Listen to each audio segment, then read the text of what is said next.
नवरात्रि का समय हो और माता जी की बात न की जाए तो शायद कहीं न कहीं बात अधूरी रह जाती है। मैं मौजूद हूँ बछरावा कोतवाली क्षेत्र के मलिकपुर सरैया गांव में, जहां आप तस्वीरों में देख रहे होंगे बाबा हुबलाल। बाबा हुबलाल जो कि कबीरपंथी थे, इनका देवावसान लगभग 50 वर्ष पहले हुआ था, जैसा कि ग्रामीण और जानकार बताते हैं। उसके बाद यहाँ पर एक ऐसी शख्सियत ने जन्म लिया, एक ऐसी शख्सियत यहाँ पर अवतरित हुई जो तरह तरह कारनामे कर रही है। यहाँ तक कि कैंसर, टीबी या और बड़ी बड़ी बीमारियां जो अस्पताल से वापस आते हैं, उनका भी गारंटेड इलाज करने की शक्ति रखती हैं और दावे करती हैं। और दावे ही नहीं, ऐसा कई बार देखा भी गया है। मैं आज आपको ऐसी शख्सियत से रूबरू कराऊंगा जो वाकई में जिनके ऊपर माता दुर्गा की कृपा है। और रोज़ शाम को जब नवरात्रि का समय होता है तो विशेषकर, वैसे भी रोज़ शाम को माता जी उनके शरीर पर आती हैं और लोगों के लिए जो है बताती हैं, लोगों को फ़ायदा पहुँचाती हैं।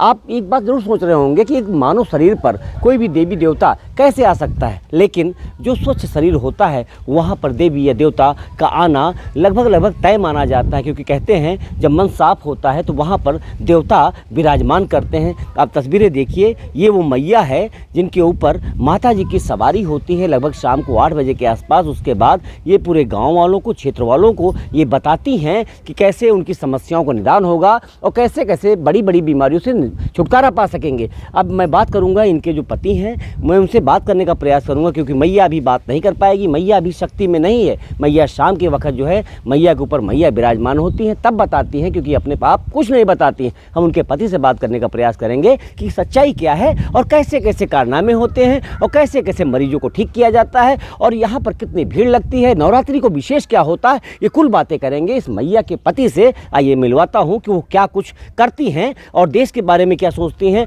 और कैसे अपने देश और प्रदेश का भला किया जा सकता है। बाबा, क्या नाम है आपका? मेरा नाम बाबा यमुना दास जोगी जी। जोगी जी, आपकी धर्म पत्नी है जिनके ऊपर मैया जी की सवारी होती है, कैसे क्या कुल होता है बताइए। इनके ऊपर जब माँ काली दुर्गा जी का यानी असवारी आ जाती है तो लोग इनके दर्शन करते हैं, चरण बंदगी करते हैं, फिर इसके बाद अपनी अपनी समस्या रखते हैं। कितना भला होता है? हमारे हिसाब से या गांव के लोगों से हिसाब से पूछा जाए तो लगभग 100 लोगों में कम से कम 99 लोग तो राहत ही पाके यहाँ से गए हैं। किन किन समस्याओं से छुटकारा मिलता है? जैसे कि लोग अस्पताल जाते हैं, घर में बहुत बीमारी आजारी से परेशान है, दवा इलाज नहीं पैदा होती है और अस्पतालों से परेशान हो जाते हैं। फिर नहीं समझ में आता, डॉक्टर भी नहीं समझ में आता क्या करें, इनको कैसे बचाया जाए।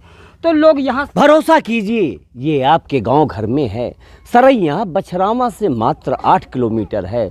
जब बछरावा आप आएंगे तो बछरावा से एक रोड गई है रायबरेली को और दूसरी लेफ्ट साइड में घूमी है महाराजगंज के लिए। जब महाराजगंज की रोड पे आप चलेंगे तो 8 किलोमीटर के बाद सरैया गांव पड़ेगा। उससे राइट हैंड जब घूमेंगे तो बाबा जी की कुटी के नाम से मशहूर है। किसी से पूछ लेंगे कि बाबा जी की कुटी कहाँ पर है तो वो आपको पहुँचा देगा। कुछ ग्रामीण मौजूद हैं, इनसे बात करेंगे कि आखिर पूरे मामले में सच्चाई क्या है और क्या क्या कारनामे होते हैं और किन किन मरीजों को यहाँ पर निजात मिलती है और कैसे लोगों को फायदा होता है। क्या नाम है आपका? अयोध्या प्रसाद। अयोध्या, यही रहते हो जी। क्या कुल है बताइए पूरी बात। हमने तो देखा है कि रायबरेली में एक बच्ची थी, सारे अस्पतालों से उसका जवाब हो गया था। उसके बाद यहाँ से रिफ़र कर दिया ट्रामा सेंटर से वहाँ भी ट्रामा सेंटर में जब भर्ती नहीं लिए, एक प्राइवेट हॉस्पिटल में एडमिट कराया। उसके बाद यहाँ पे ऐसा हुआ कि उनके परिजन लोग अचानक यहाँ स्थान पे पहुँचे और माता जी ने कुछ ये आपने देखा है? हाँ, हमने देखा। कब की बात है ये 1 साल पहले की। अच्छा, फिर? हाँ, लौंग और भभूत बना के दिया और हाथ में भभूत लगा करके उस बच्ची को लगा दिया गया। 15 मिनट बाद उसको पूर्ण अच्छा, माता आराम जी की मिला। सवारी केवल नवरात्रि में आती है कि हमेशा रहती है? नहीं, हमेशा आती है, हमेशा रहती है। जब चाहेंगी तब आ जाती है। तो उसके बाद फिर 15 मिनट बाद उस बच्ची को आराम मिल गया। फिर जो है वहाँ से हम लोगों ने उसको रिफ़र करवा लिया, मतलब निकलवा करके यहाँ ले आए। और कोई पसंद बहुत ज़्यादा 500-600 रुपये में वो सही। ये ग्रामीण हैं, ये बता रहे हैं। इनके सामने का जो दृश्य था, जो घटना थी, वो आपको मैंने सुनाई।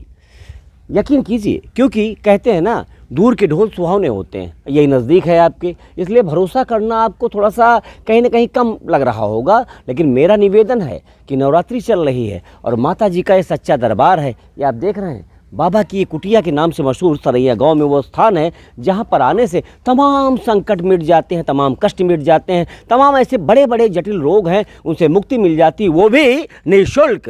कुछ लोगों से और बात करने का प्रयास करूंगा। एक मैया मेरे साथ मौजूद है, इनसे मैं बात करूंगा। क्या नाम है मैया आपका? हमारा राम दुलारी। राम दुलारी। हाँ। यहीं रहती हो? हाँ, हाँ। क्या कुल है, बताइए सच्चाई क्या है कुटिया के बारे में? कुटिया तो बढ़िया बाबा, हमारा बेटिया ही नहीं की भाई। अच्छा, क्या था आपकी बेटी को? अस्पताल में भर्ती रही। था क्या मरीज, बीमारी क्या थी? बीमारी वह बोल बंद हो जाता रहा, एकदम यहाँ पता रहा ये नहीं। ये गांव वाले हैं, बता रहे हैं कि इनकी बेटी को आवाज़ नहीं आ रही थी, उसकी बोलती बंद हो गई थी, कुटिया में आई, ठीक हो गई। कुछ लोग और मौजूद हैं, उनसे बात करने का प्रयास करूंगा, क्योंकि मैं सच्चाई की पड़ताल करने आया हूं कि वाकई में यहाँ कारनामे होते हैं कि नहीं होते, क्योंकि दावे तो बड़े बड़े किए जाते हैं। आपका क्या नाम है मैया? हमारा रामावती नाम है। रामावती, यही रहती हैं? बताइए कुटिया के बारे में क्या सच्चाई है? कुटिया के बारे में बहुत सच्चाई है। बहुत सच्चाई है? हाँ, बहुत मन आवत अच्छा होकर चला जाता। अच्छा, ओके, पैसा नहीं पड़ता है? हाँ, पैसा नहीं लिया। क्या बात है, निःशुल्क, जहाँ पर अस्पतालों में लंबी लंबी लाइनें, महंगी महंगी जांचें, उसके बाद गारंटी नहीं है कि मरीज आपका बचेगा कि नहीं बचेगा। उसके बाद ये गांव वाले बता रहे हैं किस तरह निःशुल्क यहाँ इलाज किया जाता है। इलाज क्या, आशीर्वाद मानिए, माता जी की भभूति लगाने के बाद सारे संकट वैसे भी कट जाते हैं। फिर मैं इनके पति से बात करने का प्रयास करूँगा कि इनके पति जो है प्रदेश की राजनीति में क्या क्या सोच रखते हैं और कैसे अपने प्रदेशवासियों की रक्षा कर सकते हैं मैया के द्वारा। ये बताइए बाबा जी, प्रदेश में जो राजनीति की हलचल है और कैसे प्रदेश को साफ स्वच्छ बनाया जा सकता है, और कुछ राम मंदिर के बारे में भी बताइए। ठीक, अगर सरकार की बात है, देश और जनता की बात है, तो अगर सरकार हर संभव प्रयास करती है कि मेरी देश की जनता खुशहाल रहे और अच्छा कमाए। आप क्या कर सकते हैं प्रदेश के लिए? प्रदेश के लिए हम सरकार और जनता सभी को सुख दे सकता हूँ। और कैसा सुख देंगे आप? हम अपने टेक्नोलॉजी, यानी मेरे पास भक्ति वाला, क्या भक्ति टेक्नोलॉजी आपके पास है? मेरे पास एक तांत्रिक लड़ाई झगड़ा करेंगे और एक दूसरे की बात मानेंगे और सरकार के कानून कायदे को भी अपने सही तरीके से निर्वाह करेंगे, उसका उल्लंघन नहीं करेंगे। अभी तक आपने क्या प्रदेश की मदद की? प्रदेश की मदद मैं गोपनीयता बहुत दिन से कर रहा हूँ, जिससे कि कई बार भाजपा सरकार बराबर आई और ऐसे ऐसे सिस्टम हुए कि हर पार्टियां एक अफसोस में पड़ गई कि ऐसा क्यों कि वोट पड़ती है तो हम लोग परेशान हो जाते हैं और एक तरफा वोट क्यों चली जाती है। तो लोग तो कहते हैं ईवीएम का चक्कर है। ईवीएम नहीं खराब है, ईवीएम सही है। कभी कोई टेक्नोलॉजी खराब हो जाए मशीन में तो मशीन एक बदल दी जाती, उसी से सभी पार्टियां और भी दूसरी जगह जीत रही हैं उसी मशीन से, तो मशीन को खराब नहीं कहा जा सकता। तो और कैसी मदद करना चाहेंगे हम आप ये मदद कर सकते क्या हैं। कहना चाहते हैं योगी साहब से?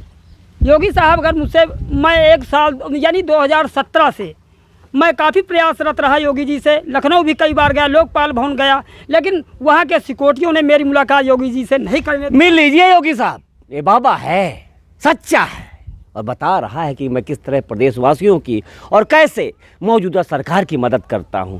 मिलना तो बनता है आपका। एक दो बार गए, लेकिन आपके सुरक्षा गार्डों ने इनको दरवाजे से वापस कर दिया, बड़ा बुरा लगा होगा। मेरी मुलाकात योगी जी से 17 की बात अगर हो गई होती आज के पहले, तो हो सकता है कि प्रदेश की जनता इतनी खुशहाल होती, शायद इतनी बड़ी बड़ी घटनाएं ना होती। योगी सरकार तो काम कर रहा है। योगी सरकार भी काम अपने हिसाब से अच्छा कर रही है और जनता भी अपने हिसाब से अच्छा कर रही है, लेकिन बीच में तो आप मुलाकात करना चाहते हैं? जी हाँ, मुलाकात करना चाहते। अगर मेरी मुलाकात हो गई होती, हो सकता कि इतनी बड़ी समस्याएं शायद देश और प्रदेश में ना होती। कैसी समस्याएं? जैसे कि कोर्ट में भीड़ लगना, झगड़ा लड़ाई और तमाम ऐसी बहुत ऐसी समस्याएं हैं, आत्महत्या कर लेना या सुरक्षा को। अगर ऐसा हो जाता तो हम योगी जी से बताते और राज्यपाल यानी उस समय मौजूदा राम नाईक थे, उनको भी मैंने लेटर लिखा और योगी जी को भी लेटर लिखा और कई बार मैं क्षेत्रीय विधायक रामनेश रावत से मिला और एप्लीकेशन दिया। उन्होंने कहा मैं योगी से बात कराऊंगा, लेकिन आज तक रामनेश रावत मेरे क्षेत्रीय विधायक नहीं बात करा पाए। हाँ, वो अब चले जा चुके हैं। तो इसलिए अगर अब भी मेरी मुलाकात अगर योगी जी से हो जाए तो मैं प्रदेश और देश की बहुत बड़ी एक अरदास है, एक विनती है, एक निवेदन है इस बाबा की। बाबा बार बार कह रहे हैं कि योगी साहब एक मुलाकात कर ले लीजिए, मुलाकात करके शायद कुछ बता पावें, शायद कुछ प्रदेश के बारे में सोच पाएं। अब क्या इनके मन में और चल रहा है जो गोपनीय है वो तो मिलकर बाबा को ही बताएंगे। क्यों बाबा, आप क्या बताना चाहते हैं बाबा को, क्या बता सकते हैं कुछ? क्या मिलकर क्या बताना चाहेंगे गुरुजी को, उनको, मुख्यमंत्री को?